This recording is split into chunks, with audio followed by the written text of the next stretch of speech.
On this week's episode, we preview the NBA playoffs. We get more info on Disney Plus.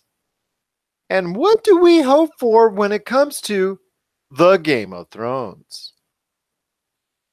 All this and more as we reach our next stop, the PCC Multiverse. And we're back with another episode of the PCC Multiverse. This is Gerald Glassford from Pop Culture Cosmos and Game Source. We truly appreciate everyone out there listening to all of our great programs. And my goodness, have we had a lot of programs and things to do this week. But it wouldn't be a PCC Multiverse without my good friend. He's our own Jon Snow of Humanica Media. You got to check out everything that's going on today at humanicamedia.com, Humanica Media on Facebook, YouTube, Instagram, and so much more. It is my good friend, although he kind of actually with the beard looks kind of like a mini George R.R. Martin, but that's beside the point. It is Josh Peterson. Game of Thrones this Sunday, my friend.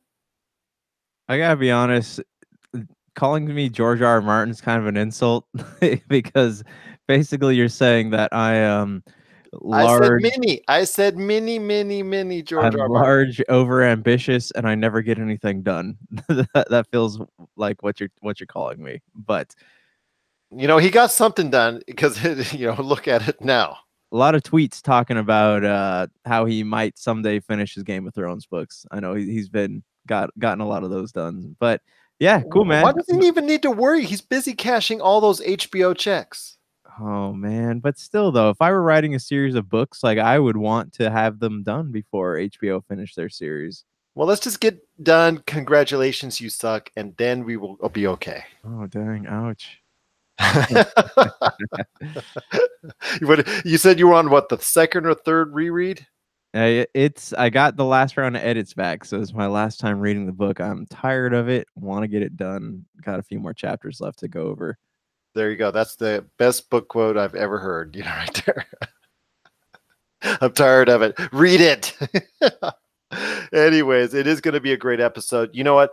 I actually have read excerpts of what Josh has been sending out when it comes to Congratulations, You Suck. And despite what he says, there's no reason to be tired of it because it's some really good stuff. And I cannot wait for the actual book to come out. So I am looking forward to it for one. And you know what? He'll come through with it and he'll actually make sure it actually gets to be published. And you know what? I'm sure it'll be a big hit. But it will be a great show we've got for you today. We've got Anthony Barberin from our man in the know, Anthony Barberin. He's going to be stopping by for an NBA playoff preview. Dutch from the Voice from the Underground podcast. He's going to share his memories of Marvel and how it translates into Avengers Endgame. Plus, Anthony will also share his 2 cents on that as well. We're also going to be talking about Disney Plus. They made a lot of announcements when it comes to Disney Plus today, and so we'll get you up to speed on that.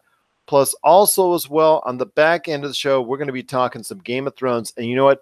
Josh is the huge great Game of Thrones fan around here, and he is definitely going to share his thoughts on the upcoming season, starting this weekend, of Game of Thrones.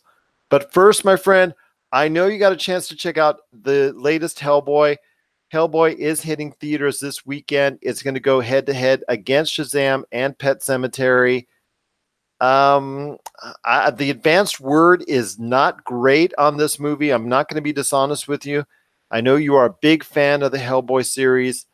The rumor has it, as far as the prognostications, as far as the money that's going to be made from it, it might look like it will probably go under $20 million for this weekend at the domestic box office, which is not a big winner at all.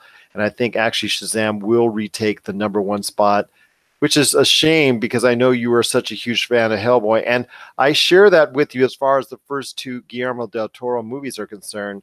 But I know you went out to go see the film because you're such a huge fan. You went out to see it right away. All right, my friend, lay it on me. Share me your thoughts, and to the rest of everyone out there, your thoughts on Hellboy.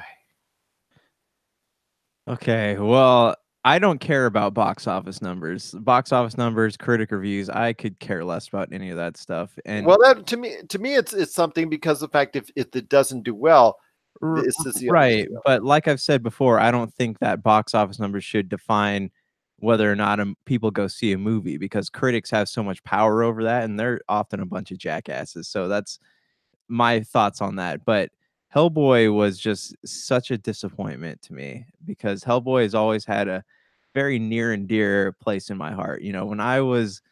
Um, when I was in high school, I always had Hellboy collectibles. I have them. I've almost all the comic books, except for a couple of the last arcs. But it always had a very soft spot in my heart, because Hellboy's an outcast. He's somebody who was destined to do one thing, rage against his destiny because he felt like he shouldn't have to. That's kind of like the story of all of us, right? We come into this world and we feel like are we get stuck doing something, but we're meant for so much more than that. And that's why Hellboy has kind of always resonated with me. That being said, Hellboy has always been a very introspective character. He's a man's man. He always punches his way out of every problem, but he always has such deep thoughts and very interesting reflections when he's out there searching for, what his life means and all this other stuff. In this one, Hellboy was basically just a vehicle for to get the movie from one action scene to the next, and that made me so sad, because they removed all the things that made Hellboy, and they just made him a spectacle, and that's not what he should be. So you're sitting here watching this movie, waiting for some depth, waiting for some character development, waiting for anything really of substance, and you don't get any of it. And this is just another case of, like, Neil Marshall, and the director and whoever wrote the film, sitting back and writing a movie without ever having read the source material, and that breaks my heart. And another thing they did, they took a lot of liberties. It was basically John Carter of Mars, but with Hellboy.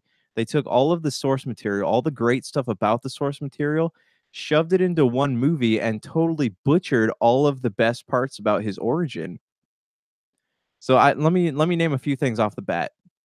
Okay, Mia Jovovich, she was the Blood Queen. In the comic books, the Blood Queen plays a very minimal role. She teams up with the goddess Hecate, and she is basically just a villain. Has nothing to do with really anything. She's in maybe 3 comic book arcs. That's it. And then in this movie, she was the big bad. She was creating hell on earth, and she killed, spoiler alert, she kills Hellboy's dad.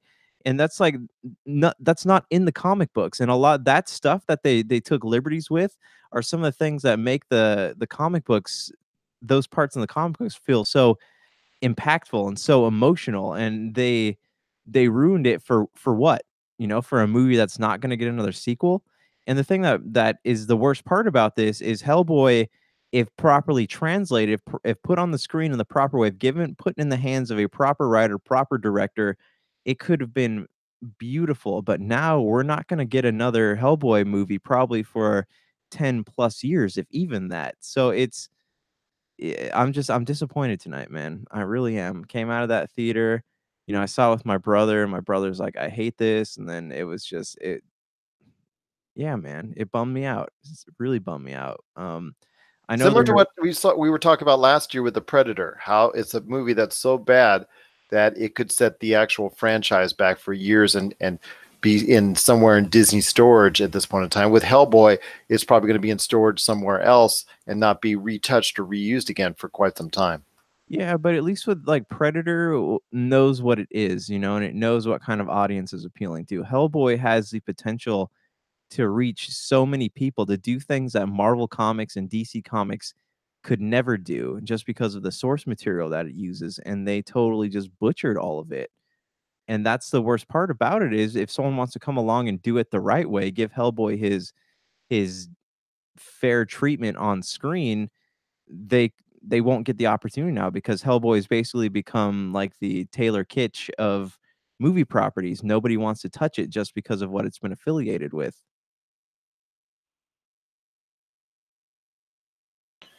That sounds really disappointing to me as well. I know we talked about last week when I reviewed Shazam.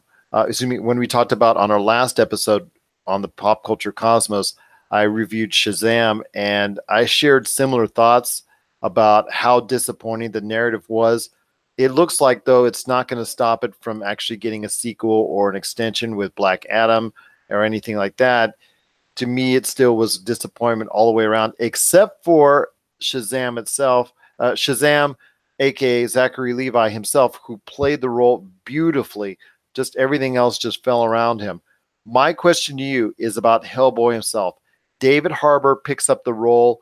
David Harbour, who people are familiar with from Stranger Things, he picked up the role of Hellboy away from Ron Perlman, who we enjoyed so much in the first two Hellboy movies that were done. This is a reboot of sorts, so they wanted a new Hellboy in there. Your thoughts on David Harbour picking up the role of Hellboy? Do you think he was given any material to go ahead and succeed, or do you think that him being actually cast into the role was a mistake in and of itself? No, see, the thing with David Harbour is he was a great Hellboy. Like he could hold the role. He played the part well, and like he has the demeanor of someone who could play Hellboy very well. But he wasn't given a script. He was not given anything to work with. And some of the halfway decent lines they did have, it was you couldn't hear it because it was drowned out in a fury of bad sound editing and mute like at any time he was about to say something clever or witty, it was drowned out by either music or bad sound mixing. I guess they're both kind of the same thing. So any opportunity he had to shine in this movie, they didn't let him do it, and that's kind of disappointing too because he had the chops. He just seeing him talk, interact with people, seeing him say the do the one liners or those like oh crap every time he's about to get hit by something like that's he did okay with that. And if he were given a script with some depth, he could have succeeded. But it's kind of the same way I view Hayden Christensen in the role of Anakin Skywalker. Like the actor himself is not bad, he's just not being set up for success. Now I'm going to ask you the tough question because you obviously, even you as a Hellboy super fan and someone who you and I've talked for back many years about this being what you think it's your favorite comic book property. Yeah, Hellboy is for sure my favorite comic book property. It's the only comic book that I have read all of everything in the universe I've read. And see that there you go right there. So you are, I guess, what you could say as a Hellboy super fan, and obviously you were let down by what was represented in the movie that you got a chance to see already. Your thoughts on what they can do to now maybe go back to the drawing board with a possible Hellboy? We assume that they're not going to go back to the drawing board for many, many years, but let's just say they're going to wipe this out, wipe the slate clean, and go ahead maybe 2, 3, 4 years down the line, try something new with Hellboy. How would you approach it as maybe some in a new way to make it entertaining and obviously make something more quality than what we've seen that's being produced and being sent out there this weekend to theaters? Easy. You just follow the comic books. You have enough source material, enough rich source material there to create 4 or 5 successful and intriguing films. They have the one big mistake they did with this, among several others, was they assumed that you had read all the comic books. So it kind of jumps around all over the place. Nothing makes sense, but they have these key scenes with Baba Yaga, who is in Russian folklore. She's a witch, and she kidnaps children. And they have these key scenes with her in there, and they assume that you know both Russian folklore and you know the tales of the Hellboy origins. So what's kind of sucks about that is if they would have just told the Hellboy origin story, and that's kind of where Guillermo del Toro went off track too. It was like he kind of did in the first one, but then there was more to it that did not get expanded upon in the second one because he kind of did his own thing with the Golden Army and all that stuff. But if you would just tell the story of Hellboy, like there's enough intrigue and mystery and adventure there that it would hook audiences in, and has enough depth and emotion, and it portrays Hellboy as more than just a masculine beat 'em up person. But it's I don't know, man. It is not something that is treated fairly with people. Like if you made the comic books, made just follow the comic books, and you would be just fine. You would make something perfect. It has a starting point and it has a stopping point. Don't assume that people are into the Hellboy lore. And another thing, Lobster Johnson. I don't know if you heard of him, but he has a couple cameos in this Hellboy film, and unless you have read the Hellboy comic books, you would have no idea who Lobster Johnson is. So just tell the story of the Hellboy comic books. There's so much there. The material is so rich, and there's several opportunities there for them to do spin-offs of separate movies. BPRD, Abe Sapien, you name it, Witchblade. There's a whole bunch of stuff in there that they could have followed had they just used the source material the way that it's supposed to be used. And what a shame. And I'm so sorry for you on that, because again, you almost sound like me when it came to Mass Effect Andromeda when that came out, and you know how much I have a love for that series, and I was just like, oh man, heartbreaking, man. It is, and I tell you what, it's going to be a little while before we see anything coming again in the Hellboy universe. It's just a sad sign. I think you were right. You hit it on the head, especially for me when I'm thinking about my past experience with Hellboy, watching the movies of Guillermo del Toro and the first Hellboy, seeing that, yes, he was this guy who tried to punch his way through all of his problems, but you could clearly see a depth, and that I think is kudos to not only the writing, but to Ron Perlman's performance as well. A depth in the character itself, that he wasn't just some pardon the pun, one punch note and that's it, that he wasn't just this, symbolic, I'm going to go ahead and just fight through everything and there you go, that there was actually a depth to it and what he was doing and why he was doing it. So I'm very, very, very sad for you, my friend, and disappointed that Hellboy did not meet your expectations or come even close.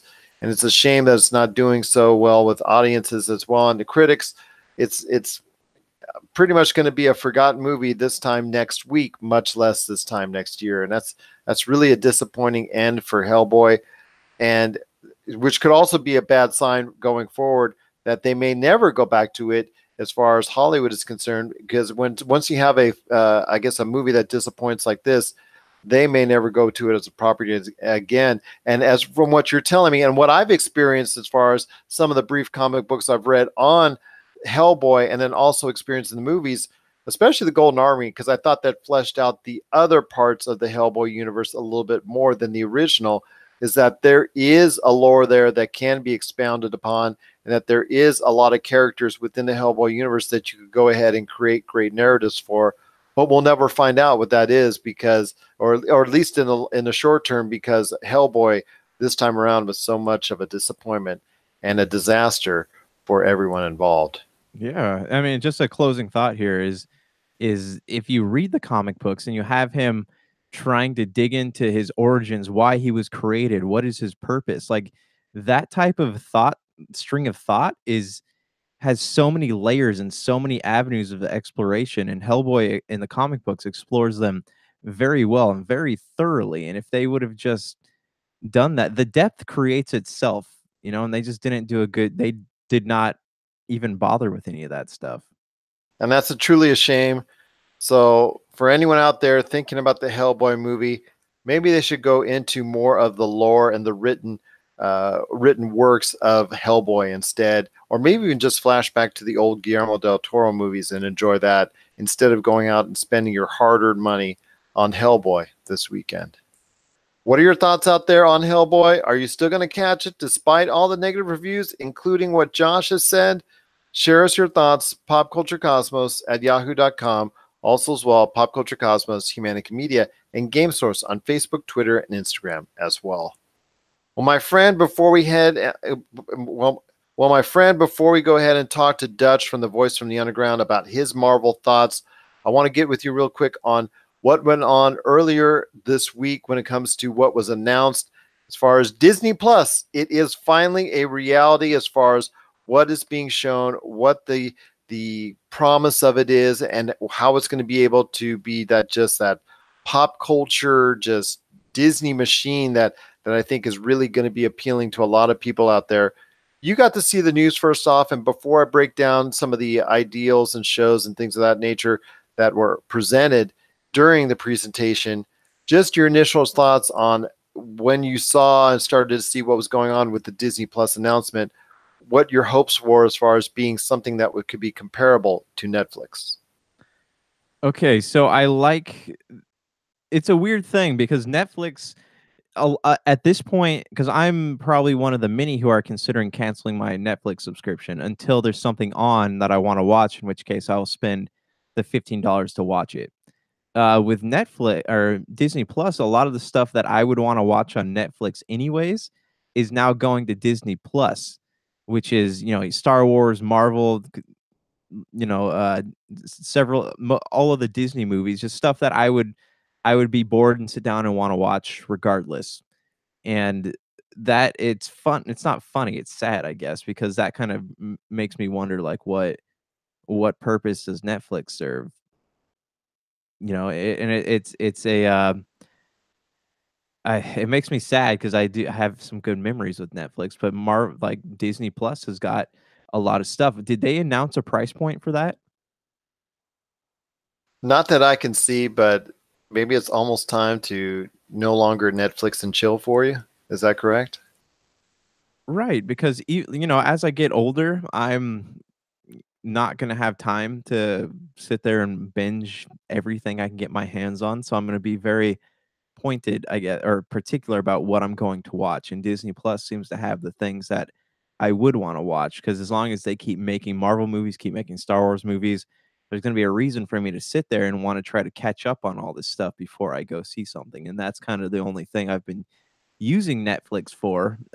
As far as the release schedule goes, I know The Mandalorian is available at launch, and there's the Marvel shows are supposed to come shortly after. I know Jeff Goldblum has something popping up on there.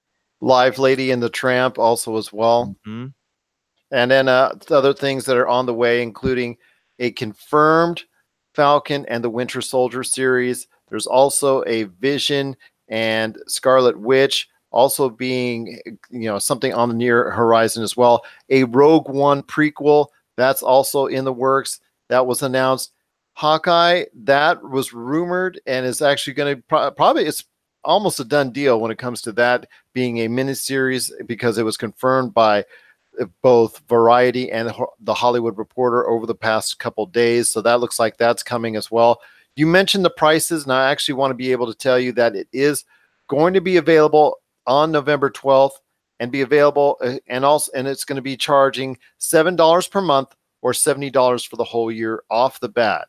So that's actually a great price point compared to what you're getting right now with Netflix. Yeah, Netflix is raising their like I just got an email because you can no longer share your code or you can share your logins, but they know how many devices you're going on now. So if you have more than 3, they're charging you, I want to say $17 an hour now. I just got an email about it. So Disney has $7 for stuff that you're actually going to watch versus $17 for things that you might watch. So I ask you, what is the better deal there? And a lot of these properties, including all the Simpsons stuff that's going to be there, it's going to be, I guess, segmented off between Pixar, Disney, Marvel, Star Wars, and I think Fox as well. For what's being shown is what can be allowed to be shown because it's supposed to be family friendly. They're going to send stuff, like I said before in the past, like Deadpool and some other stuff. I believe they're going to send that over to Hulu from what I remember. But yeah, it's going to be some really good stuff coming over there. And including some National Geographic programming, over 250 hours of that, 100 Disney Channel original movies, including more originals that are going to be made exclusively for it. It's going to be the streaming home for the entire library of The Simpsons. I mean, my gosh, it's just a whole bunch of stuff that's going there. And at $7 as an entry fee per month and $70 a year, that's really something to get into. Now, mind you, that's going to be before they start raising the prices like they do every year at the theme parks. I'm pretty sure everybody's going to come to grips with that pretty soon. But at least for a starter, I think it's really, really good and something to watch out for. And a lot of these properties, it's like bonus money because a lot of these properties have already made a ton of money at the box office or garnered a lot of viewing already in the form of DVDs, Blu-rays on previous streaming outlets, and even on TV as well. So it's just really is like extra money coming to, in the form of Disney Plus. I just think it's really a good deal all around. I think I'm actually very interested in getting it when it comes out November 12th. Right. And as you mentioned, some of the darker, more violent or adult oriented properties going to Hulu, you can still get a Disney Plus subscription and Hulu for less than a monthly price of Netflix. Bow, bow, bow. There's Right. a Netflix killer, I think, maybe on the horizon, possibly. But Right. then again, there's going to be those hardcore Netflix users that are going to want the actual product itself. But people like you that are on the fence, I think that's going to sway them over once November 12th runs around. What are your thoughts? At least by year's end. Well, I'm finishing one show on Netflix and then I'm probably going to cancel it because I'll resubscribe when there's something out that I actually want to watch, like Umbrella Academy season 2 or Stranger Things season 3, but that's probably going to be a one-off, and as soon as I'm done watching those shows, I'll cancel it again because why am I going to pay $18 a month for 12 months when I could just pay $18 twice a month to watch a show that I want to watch? Pay for 2 months of Netflix as opposed to keeping it around and paying for the whole year. I'm just saying though, take the $7 a month and the $70 a year with a grain of salt. I would be honest with you. I'm actually leaning on the $70 per year because I think that's just something to reel you in, my friend. Reel you in for the $7 because I just don't think it's going to stay at $7 a month for very long. Yeah, I agree. It's if there, I think this is kind of they're gonna reel you in. This kind of a let's wait and see how this turns out type of Like situation. like in Snow, was it Snow White? Come here, my pretty. Right. Yeah, and I'm curious to know what kind of what is it, HTC blocks are gonna be in place to keep people from recording the show, like the movies that they want to see, and then canceling their subscriptions. Well, didn't they talk about how that on some of the programming that they're going to offer that you could go ahead and download it and actually be available for offline viewing? I was unaware of that. That's interesting. I wonder what kind of business model they're serving here. Well, that's the thing. I think that was announced as well. I want to actually take a look at this here real quick. Maybe look that up. It's great radio, by the way. Disney Plus. Okay, here's the deal from CNET itself. From CNET. Downloads are a popular feature according to them, quote unquote, but they could put pressure on. Okay, so Disney Plus will allow downloads for offline viewing. So that's something right there. The ability to download for offline. Yeah. And okay, sorry. So we'll go 3, 2, 1. And I wanted to make sure to tell you as well, Josh, that Disney Plus is going to have an even bigger leg up than Netflix because it's going to have a lot of its stuff available for offline viewing via downloading. So that's going to be something that makes it even more appealing for people to watch. You'll be able, hopefully, to take like Black Panther, Star Wars, Rogue One, or any of the Marvel movies and be able to download that at any point in time while you have a subscription and be able to go ahead and actually view that, similar to what if let's say you had PlayStation Plus or Xbox Live or even the Nintendo online system, and be able, if you have those subscriptions, and you'll be how you're able to go ahead and get those free games and be able to use them and play them while as long as you have the subscription. And the same thing applies here. As long as you have the Disney Plus subscription, you'll be able to download the stuff and be able to watch it anytime offline. I think that's just an outstanding feature that I think Netflix is going to really be hard to match. Yeah, we'll have to wait and see when it comes out. But if it sounds like it's got a lot of features that would pull people away from Netflix. So a lot of people have Netflix to watch Disney movies, so you got a big market right there in itself. Absolutely, with the ability to download with the ability to with the ability to download everything that you're going to be watching on Disney Plus online. Well, I shouldn't say that. With all the things that are coming out and being available for this upcoming Disney Plus service, with the price point that's substantially better than Netflix, with the fact that you're also going to be able to download quite a bit of that content and be able to view it on an offline status. To me, it was just a great win-win-win home run for Disney. Knocked it out of the park. You know what this reminds me of? It reminds me of the press conference back at the E3 when PlayStation 4 was announced, and PlayStation 4 just totally just jack smacked just side smacked the Xbox One up and left and right during that entire presentation. At this point in time, that sound you heard from the Disney presentation way in the distance was Netflix just getting smacked left and right, because I really think they're hurting after what happened, after what was announced this week with Disney Plus. Oh, well, you look at this, and it's no wonder that there's a falling out between them and Netflix over the Marvel shows, because this Disney Plus is obviously a way better option than Netflix for those of us who are there just for specific, bigger branded properties. Oh wait, what's that? What's that? What I heard? Oh, another smack on Netflix. My goodness. Netflix, you're in for really a tough time here, by the end of the year, because there should be a lot of people switching over to Disney Plus. It's going to be very, very interesting what Netflix has up its sleeve to try and challenge what's going on with Disney Plus. For now, they're going to remain the huge. For now, they're going to remain the commanding leader in the streaming world. But for how much longer is going to be tested, because as of November 12th, Disney Plus will have a say on what's going on in the streaming world. What are your thoughts out there on what was announced with Disney Plus? Do you like all the shows, all the features, all the things, and of course the price point range that Disney Plus is going to be offering? Shares your thoughts, popculturecosmos@yahoo.com. Also as well, Pop Culture Cosmos, Humanica Media, and Game Source on Facebook, Twitter, and Instagram as well.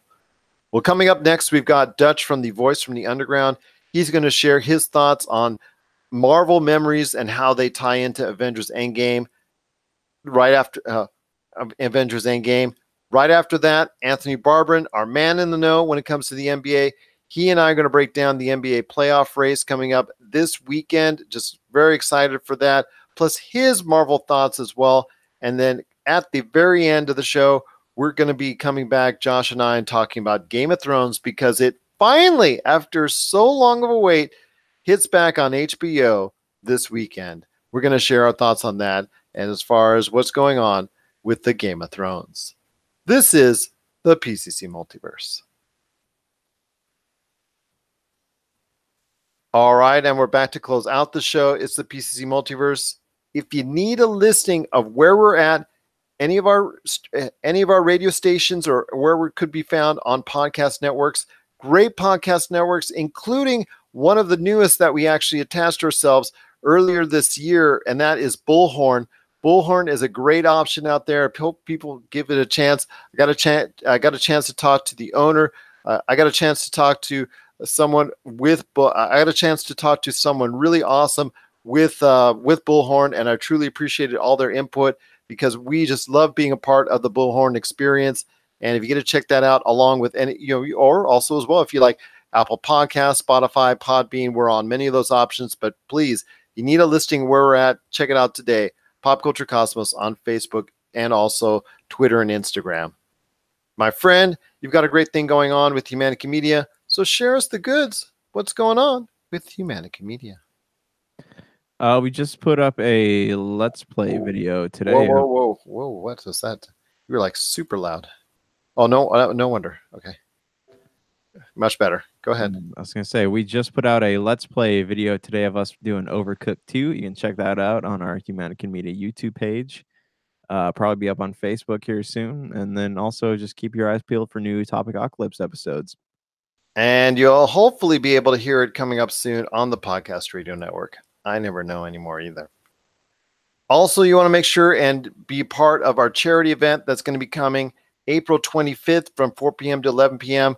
4 great video game tournaments: Apex Legends, Call of Duty Black Ops 4, Fortnite, and Super Smash Bros. Ultimate.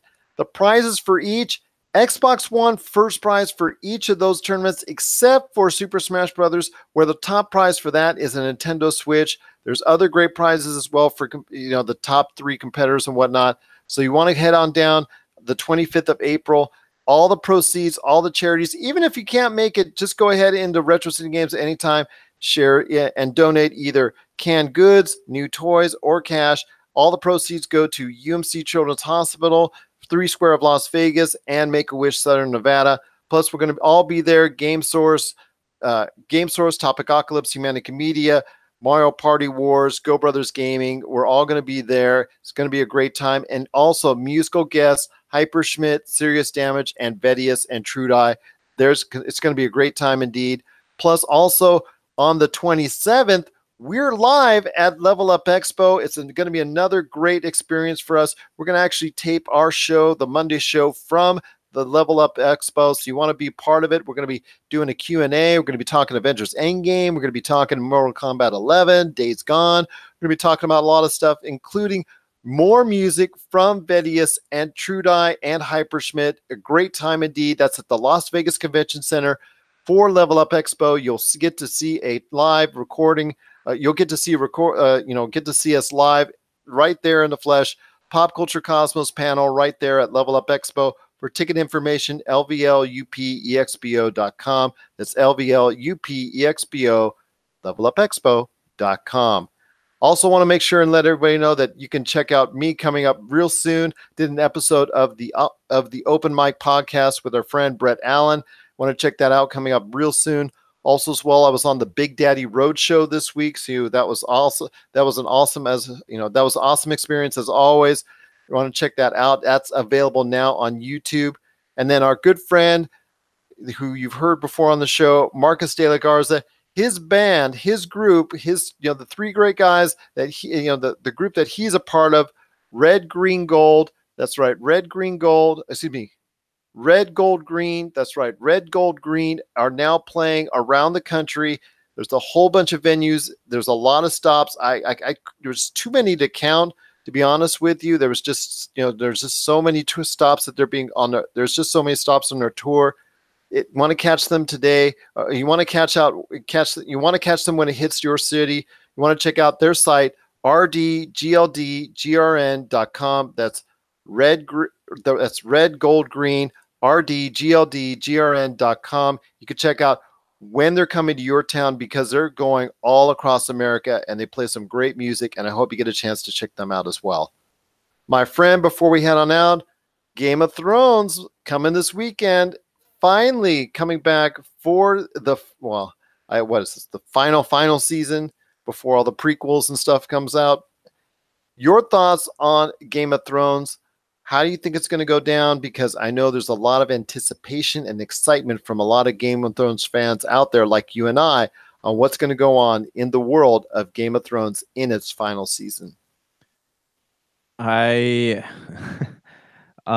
be honest, I don't want to make any predictions. I will say someone's going to die right there. There you go. Just like a lot of people are going to die, but I would rather be surprised by it. My personal thoughts on it is that we're going to get some deaths. A lot of characters who we thought weren't going to die are going to die. Like, I've been reading a lot of fan theories about some of the posters they put out and how like all the characters on the right side of the poster are going to die, stuff like that.